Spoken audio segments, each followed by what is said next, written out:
सार्वजनिक जल संचय पर दबंगों का कब्जा। भोजपुर जिला प्रशासन मौन। ग्राम नसरतपुर थाना एवं अंचल संदेश जिला भोजपुर थाना नंबर 187 में बिहार सरकार की जमीन सर्वे खाता नंबर 566 प्लॉट खेसरा नंबर 2035 एवं 2039 रकबा लगभग 50 डिसमिल में सार्वजनिक जल संचय पर दबंगों द्वारा किए जा रहे अवैध कब्जे को लेकर स्थानीय नागरिकों में गहरी नाराजगी है।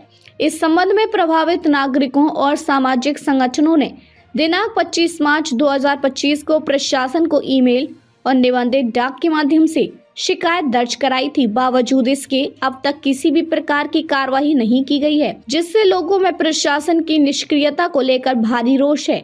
ग्राम नसरतपुर थाना संदेश जिला भोजपुर थाना नंबर 187 में बिहार सरकार के जमीन सर्वे खाता नंबर 566 प्लॉट खेसरा नंबर 2035 एवं 2039 रकबा लगभग 50 डिसमिल वर्षों से स्थानीय समुदाय के लिए जल संरक्षण, कृषि, पशुपालन और अन्य उपयोगी कार्यों का मुख्य स्रोत रहा है।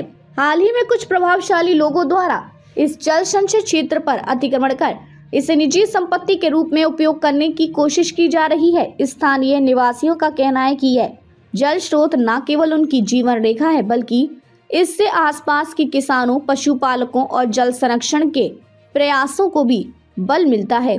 स्थानीय नागरिकों और सामाजिक कार्यकर्ताओं द्वारा इस अतिक्रमण के खिलाफ आवाज उठाई गई थी।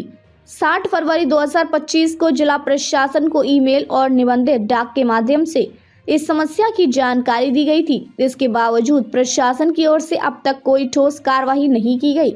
शिकायतकर्ताओं का कहना है कि प्रशासन की यह चुप्पी यह दर्शाती है कि वह सार्वजनिक जल स्रोतों की सुरक्षा को लेकर गंभीर नहीं है। प्रशासन की निष्क्रियता से नाराज स्थानीय नागरिकों और सामाजिक संगठनों ने अब आंदोलन की चेतावनी दी है। उनका कहना है कि यदि शीघ्र ही कब्जा हटाने और जल स्रोत की सुरक्षा के लिए कदम नहीं उठाए गए तो वे सड़क पर उतरकर प्रदर्शन करेंगे और न्यायालय का दरवाजा भी खटखटाने को मजबूर होंगे। पर्यावरणविदों और जल संरक्षण विशेषज्ञों का कहना है कि सार्वजनिक जल स्रोतों पर कब्जा न केवल कानूनी अपराध है, बल्कि यह जल संकट को भी बढ़ावा देता है।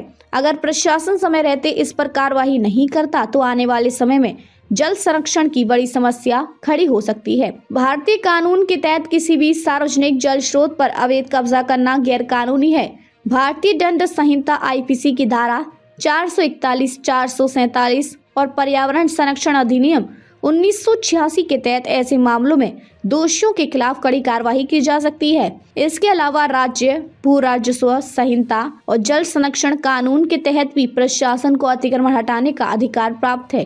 प्रशासन को जल्द कार्रवाई करनी होगी। इस पूरे मामले ने प्रशासन की कार्यशैली पर सवाल खड़े कर दिए हैं। यदि समय रहते अवैध कब्जा नहीं हटाया गया तो ये अन्य दबंगों को भी ऐसा करने के लिए प्रोत्साहित कर सकता है। जनता की मांग है कि प्रशासन तुरंत हरकत में आए और सार्वजनिक जल संचय की रक्षा के लिए ठोस कदम उठाए। इस मुद्दे को लेकर जनता की निगाहें अब प्रशासन की अगली कार्यवाही पर टिकी हैं। क्या स्थानीय प्रशासन जनता की आवाज सुनेगा या फिर दबंगों के आगे घुटने टेक देगा? यह आने वाला समय बताएगा। NL9 न्यूज की विशेष रिपोर्ट। सार्वजनिक जल संचय पर दबंगों के अवैध कब्जे को लेकर प्रशासन की लापरवाही अब सवालों की घेरे में है। दिनांक 25 मार्च 2025 को शिकायत दर्ज कराने के बावजूद अब तक कोई ठोस कार्रवाई नहीं हुई, जिससे स्थानीय नागरिकों में भारी आक्रोश है। NL9 न्यूज टीम इस गंभीर मुद्दे पर लगातार नजर बनाए हुए है और जब तक प्रशासन कार्रवाई नहीं करता तब तक हर दिन इस विषय पर रिपोर्टिंग जारी रहेगी। क्या प्रशासन जागेगा या जनता को अपने अधिकारों के लिए सड़क पर उतरना पड़ेगा? बने रहिए NL9 न्यूज के साथ, हम सच के साथ।